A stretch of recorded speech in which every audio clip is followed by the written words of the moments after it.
Bapak, Mama, saudara-saudariku yang dikasihi Tuhan Yesus Kristus, Shalom. Kembali pada saat ini kita dikumpulkan oleh Tuhan untuk kita ada dalam peribadahan kita, ibadah utama minggu yang dilaksanakan di tiap rumah tangga kita. Bapak, Mama, saudara-saudara, tiba waktunya bagi kita untuk kita akan ada dalam pemberitaan firman Tuhan. Dan sebelum kita sampai pada pemberitaan firman Tuhan, saja kita untuk satu di dalam doa. Kita berdoa.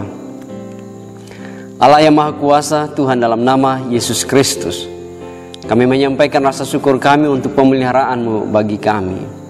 Bahkan di kesempatan ini Engkau mengumpulkan kami anak-anak-Mu di tiap rumah tangga kami masing-masing, guna kami satu dalam peribadahan kami. Tiba waktunya bagi kami untuk kami akan ada di seputar kebenaran firman-Mu.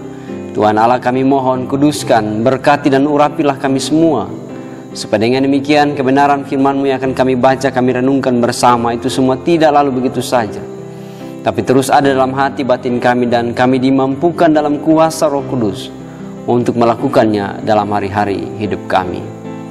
Nyatakanlah kehendak-Mu bagi kami ya Tuhan, kuatkanlah iman percaya kami seturut kebenaran firman-Mu, dan biarlah kami boleh bersuka cita karena firman-Mu berbuah-buah dalam kehidupan kami. Di dalam nama Tuhan Yesus Kristus, yang adalah Tuhan, Sang Juru Selamat kami dan firman yang hidup itu, kami berdoa. Amin. Saudara-saudariku yang dikasihi Yesus Kristus, bacaan firman Tuhan bagi kita pada saat ini terambil dari Injil Yohanes. Injil Yohanes pasal 18 ayat 38b hingga ayat yang ke-19, ayat 1 sampai ayatnya yang ke-15. Saya akan membacakan bagi kita semua. Yesus dihukum mati. Sesudah mengatakan demikian, keluarlah Pilatus lagi mendapatkan orang-orang Yahudi dan berkata kepada mereka, "Aku tidak mendapati kesalahan apapun padanya. Tetapi pada kamu ada kebiasaan bahwa pada Paskah aku membebaskan seorang bagimu. Maukah kamu supaya aku membebaskan raja orang Yahudi bagimu?" Mereka berteriak pula, "Jangan dia, melainkan Barabas. Barabas adalah seorang penyamun." Lalu Pilatus mengambil Yesus dan menyuruh orang menyesah dia. Prajurit-prajurit mengayam sebuah mahkota duri dan menaruhnya di atas kepalanya. Mereka memakaikan dia jubah ungu, dan sambil maju ke depan mereka berkata, "Salam hai Raja orang Yahudi." Lalu mereka menampar mukanya. Pilatus keluar lagi dan berkata kepada mereka, "Lihatlah, aku membawa dia keluar kepada kamu supaya kamu tahu bahwa aku tidak mendapati kesalahan apapun padanya." Lalu Yesus keluar bermahkota duri dan berjubah ungu. Maka kata Pilatus kepada mereka, "Lihatlah manusia itu." Ketika imam-imam kepala dan penjaga-penjaga itu melihat dia, berteriaklah mereka, "Salibkan dia, salibkan dia." Kata Pilatus kepada mereka, "Ambillah dia dan salibkan dia, sebab aku tidak mendapati kesalahan apapun padanya." Jawab orang-orang Yahudi itu kepadanya, "Kami mempunyai hukum, dan menurut hukum itu ia harus mati, sebab ia menganggap dirinya sebagai anak Allah." Ketika Pilatus mendengar perkataan itu, bertambah takutlah ia. Lalu ia masuk pula ke dalam gedung pengadilan dan berkata kepada Yesus, "Dari manakah asalmu?" Tetapi Yesus tidak memberi jawab kepadanya. Maka kata Pilatus kepadanya, "Tidakkah engkau mau bicara dengan aku? Tidakkah engkau tahu bahwa aku berkuasa untuk membebaskan engkau, dan berkuasa juga untuk menyalibkan engkau?" Yesus menjawab, "Engkau tidak mempunyai kuasa apapun terhadap aku, jikalau kuasa itu tidak diberikan kepadamu dari atas. Sebab itu dia yang menyerahkan aku kepadamu lebih besar dosanya."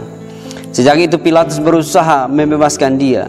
Tetapi orang-orang Yahudi berteriak, "Jikalau engkau membebaskan dia, engkau bukanlah sahabat Kaisar. Setiap orang yang menganggap dirinya sebagai raja, ia melawan Kaisar." Ketika Pilatus mendengar perkataan itu, ia menyuruh membawa Yesus keluar, dan ia duduk di kursi pengadilan di tempat yang bernama Litros Trotos, dalam bahasa Ibrani Gabata. Hari itu ialah hari persiapan Paskah. Kira-kira jam 12, kata Pilatus kepada orang-orang Yahudi itu, "Inilah rajamu." Maka berteriaklah mereka, enyahkan dia, salibkan dia. Kata Pilatus kepada mereka, haruskah aku menyalibkan rajamu? Jawab imam-imam kepala, kami tidak mempunyai raja selain daripada Kaisar. Sedemikian jauh bacaan firman Tuhan bagi kita pada saat ini, dan tentunya berbahagialah setiap kita yang mau membaca serta merenungkannya dan memberlakukan firman Tuhan dalam hari-hari hidup kita. Hosiana. Bapak, mama, saudara-saudariku yang dikasihi oleh Tuhan Yesus Kristus, Shalom. Saudara-saudariku yang dikasihi dan diberkati oleh Yesus Kristus, baik dan benar, suatu padanan kata yang tentunya tidak sekedar ucapan semata.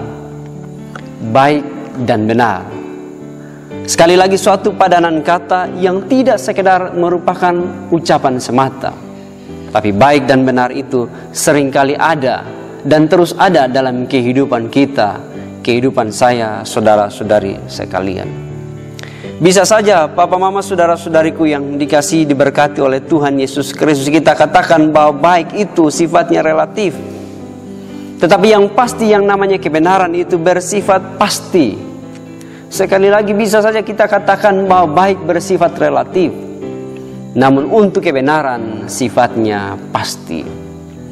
Papa mama saudara-saudariku yang dikasihi oleh Tuhan Yesus Kristus, ketika kita berbicara tentang kebaikan atau baik itu sendiri, bisa saja menurut saya baik, tapi bagi bapak mama saudara-saudara itu tidak baik, atau sebaliknya.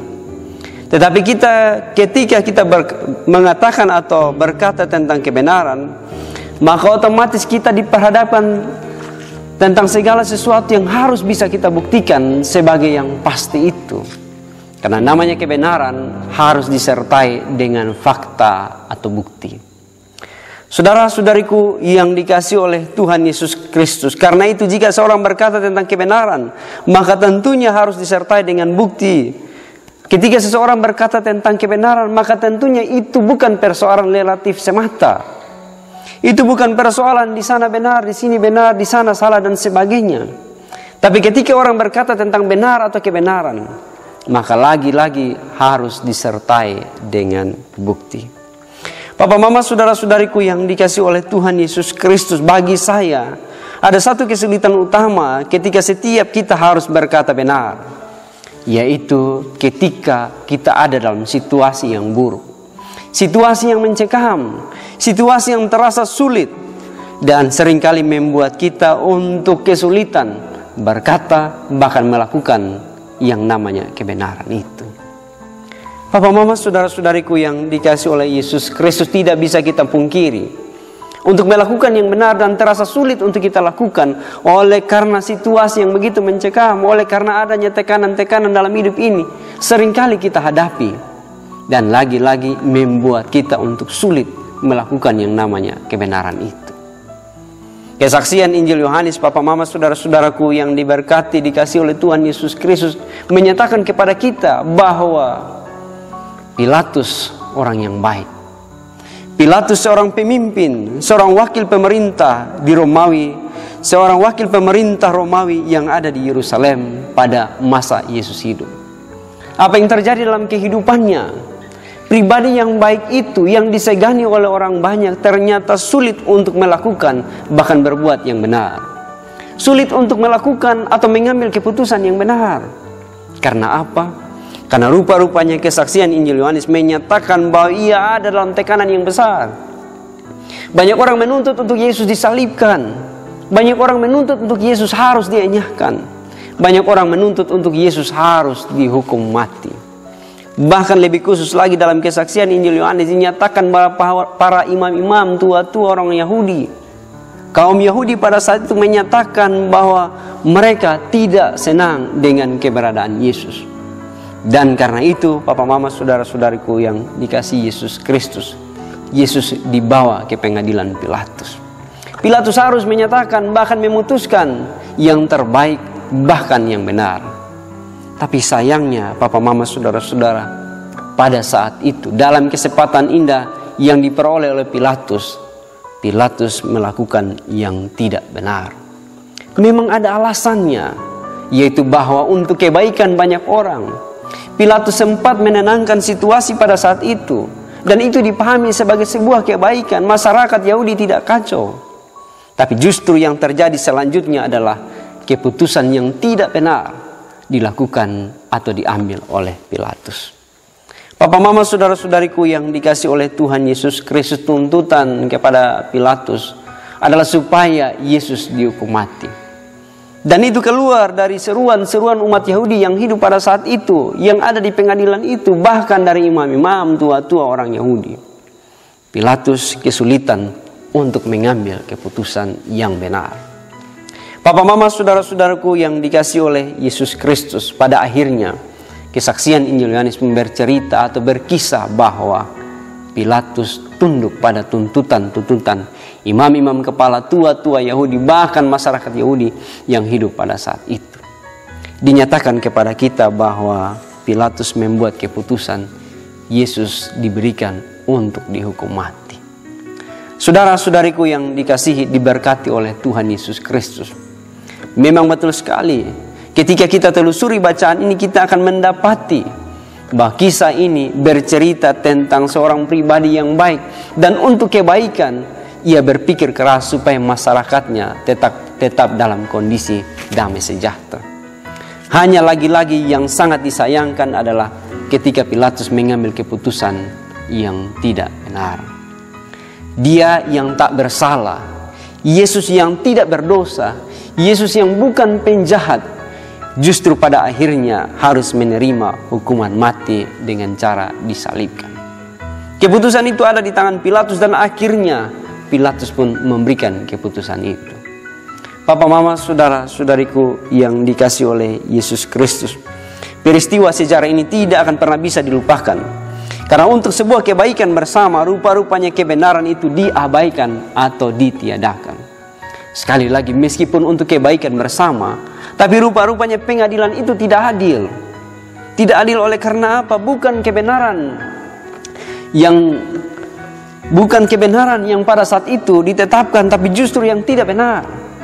Bukan kebenaran yang dipegang teguh, tapi justru ketidakadilan. Dan inilah lagi-lagi yang ditemukan bahwa pengadilan itu tidak adil. Yesus diputuskan untuk disalibkan. Atau keputusan itu menyatakan bahwa Yesus harus mati. Lagi-lagi keputusan itu datang dari sang pemimpin besar, wakil pemerintah Romawi yang ada di Yerusalem. Papa mama saudara-saudaraku yang dikasih oleh Yesus Kristus, lagi-lagi ini sebuah kebenaran. Memang sebagai pembaca kita bisa mengatakan bahwa kita tidak hadir saat pengadilan itu terjadi. Tapi kebenaran firman Tuhan tidak pernah berbohong kepada kita. Dan ini dinyatakan sebagai sebuah fakta. Apa faktanya? Saya catat bagi kita sebagian fakta yang terjadi, yaitu yang antara lain, satu, di Yerusalem pengadilan itu tidak adil. Ini fakta yang terjadi. Dan yang kedua adalah ada sang pemimpin yang baik, tapi keputusannya tidak benar.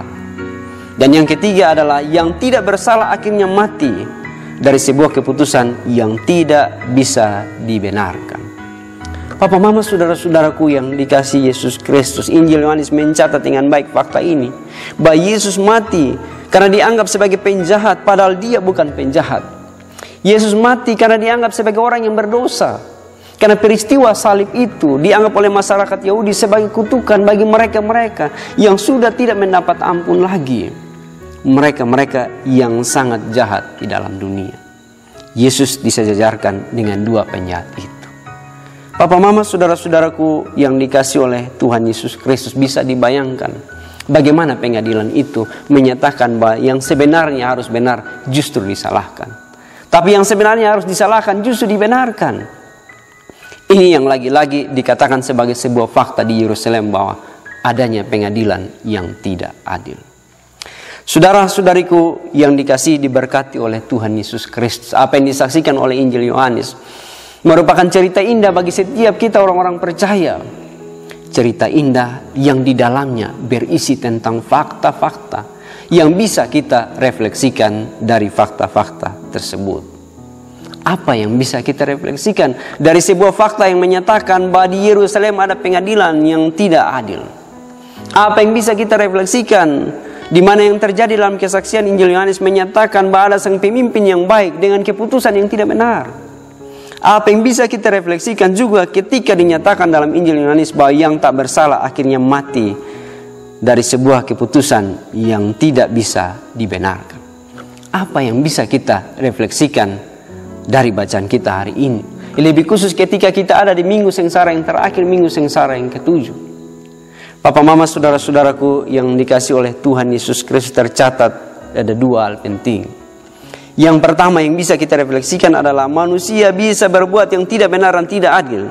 Tapi ingat baik-baik, Allah akan tetap ada di pihak yang benar dan akan terus berbuat yang benar dan yang baik. Manusia bisa saja merancang yang tidak benar, tapi Allah akan terus ada di pihak yang benar.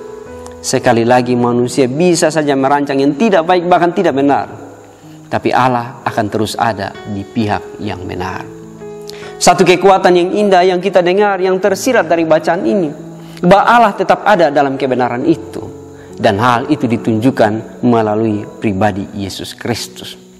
Yesus dianggap sebagai penjahat, tapi karena kebenaran yang dari Allah, Yesus tidak pernah berbuat jahat. Bahkan saat itu juga untuk membalas yang jahat terhadap Pilatus atau terhadap masyarakat Yahudi, Yesus tidak pernah melakukan itu. Allah tetap ada di pihak yang benar.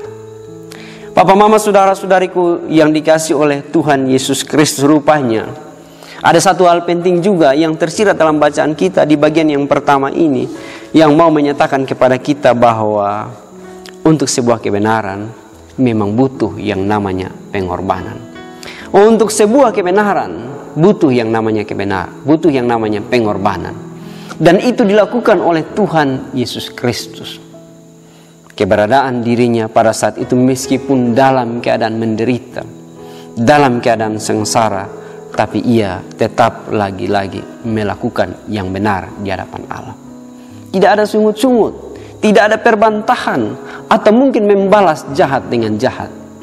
Tapi lagi-lagi yang ada adalah Yesus tetap taat dan setia menjalani masa-masa sengsaranya.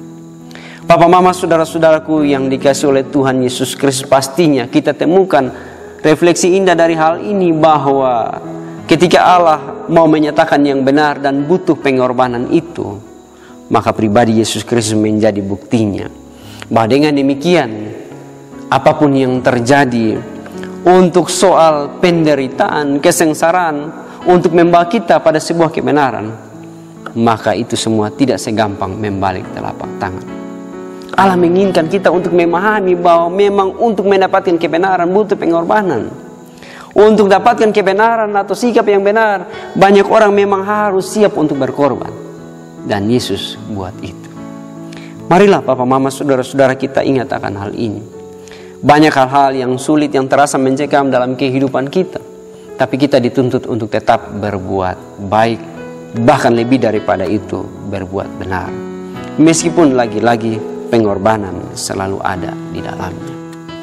Saudara-saudariku yang dikasihi oleh Tuhan Yesus Kristus, untuk hal yang kedua atau hal yang terakhir, siapapun diri kita dan dalam situasi berat sekalipun, hendaklah kita teladani sikap Kristus. Rela menderita bersama orang berdosa, tetapi itu semua dilakukannya untuk hidup bebas dari dosa dan bukan hidup dengan dosa. Rela menderita bersama orang berdosa, tapi bukan untuk hidup dalam dosa, melainkan untuk hidup bebas dari dosa. Saya pikir ini sebuah hal yang indah, yang patut kita renungkan, kita refleksikan dalam kehidupan kita tiap-tiap hari. Banyak kali yang terjadi Papa Mama saudara-saudariku yang dikasih diberkati oleh Yesus Kristus, karena situasi yang begitu mencekam, lalu membuat kita mau melakukan yang namanya dosa. Padahal Yesus Kristus dalam masa sengsaranya ia menunjukkan, ketika situasi itu begitu membuat dia sengsara, dia tetap tidak berbuat dosa. Bahkan dia tidak mau toleransi dengan dosa. Ia tetap melakukan yang baik di hadapan Allah. Bahkan mau melakukan dan menunjukkan suatu kebenaran, yaitu pengorbanan. Papa, Mama, saudara-saudaraku yang dikasihi diberkati oleh Yesus Kristus. Dua hal ini tentu menjadi bagian indah untuk kita refleksikan di minggu sengsara yang ke-7 ini. Karena pada hari Jumat nanti kita akan ada dalam perayaan Jumat Agung, di mana Yesus yang dikabarkan itu, yang ada dalam penderitaan masa-masa sengsara itu, justru ia mati di atas kayu salib. Saudara-saudaraku, ingatlah akan hal ini. Di minggu sengsara Yesus Kristus yang ke-7 ini, kita diajak untuk berefleksi sejenak dari kebenaran firman Tuhan yang menyatakan kepada kita bahwa manusia bisa berbuat yang tidak benar, tidak adil, tapi Allah akan tetap ada di pihak yang benar. Dan yang kedua adalah siapapun diri kita dalam situasi apapun, hendaklah kita teladani sikap Kristus. Rela berkorban supaya yang benar itu bisa nampak dalam kehidupan kita. Saudara-saudariku yang diberkati, dikasih oleh Tuhan Yesus Kristus. Memang betul sekali ketika peribahasa mengatakan bahwa baik itu sifatnya relatif. Bagi saya baik, tapi belum tentu bagi Papa Mama saudara-saudara itu baik. Dan bagi Papa Mama itu baik, belum tentu bagi saya baik. Tapi yang namanya kebenaran, pastinya itu merupakan sesuatu yang sifatnya tidak bisa diganggu-gugat. Kenapa demikian? Karena selalu dituntut untuk dibuktikan dengan fakta yang bisa dipertanggungjawabkan. Karena itu lagi-lagi firman Tuhan kasih tahu dan kasih ajar kepada kita, supaya dengan demikian apapun yang menjadi kondisi dalam kehidupan kita, apapun situasi yang sedang kita alami, pergumulan kita alami, tetaplah melakukan yang benar. Karena ketika kita sampai pada melakukan yang benar, maka akan membawa kita untuk menikmati kebaikan dari Allah. Kebenaran yang kita lakukan di hadapan Tuhan Allah akan membawa kita untuk menikmati kebaikan kekal itu. Dan itu dibuktikan oleh Yesus Kristus. Dia tetap benar di hadapan Tuhan Allah. Dia tetap benar ketika dalam masa situasi yang sengsara. Dan akhirnya kebaikan itu tidak sekedar dia alami, dia nikmati, tapi juga kita semua menikmatinya dalam peristiwa keselamatan. Saudara-saudariku yang dikasihi diberkati oleh Tuhan Yesus Kristus, marilah kita ingat akan hal ini. Sekali lagi, marilah terus kita ada dalam sebuah refleksi, perenungan tentang Yesus yang mau menderita bersama dengan mereka-mereka yang berdosa, tapi tidak berdosa bagi dirinya. Yesus yang mau menderita bersama-sama dengan orang berdosa, tapi tetap melakukan yang namanya kebenaran. Karena di ujung dari kebenaran itu ada kebaikan yang kekal yang Allah sediakan. Teruslah berbuat yang benar dalam hidup kita apapun situasinya. Karena dengan demikian yang baik itu sedang Allah siapkan bagi kita. Saudara-saudara, kita masih ada dalam suasana yang cukup mencekam, di mana wabah virus corona ini terus mewabah dalam kehidupan anak-anak Tuhan di belahan-belahan dunia ini, lebih khusus di Indonesia. Ingatlah baik-baik kebenaran firman Tuhan yang berkisah bagi kita pada saat ini. Apapun situasinya, berupayalah untuk terus melakukan yang benar. Karena ketika kita terus melakukan yang benar dalam ketaatan, kesetiaan kita, seturut dengan apa yang menjadi himbauan, bahkan seturut dengan apa yang disampaikan oleh pihak gereja pemerintah, maka ujung-ujungnya itu semua akan membawa kita untuk menikmati kebahagiaan, kebaikan itu. Saudara-saudara, teruslah kita bawa ini dalam hidup kita, supaya sekali lagi apapun yang menjadi pergumulan kita akan membawa kita untuk menikmati yang namanya kebaikan dengan sikap yang benar. Tuhan Yesus memberkati kita dengan firman-Nya. Amin.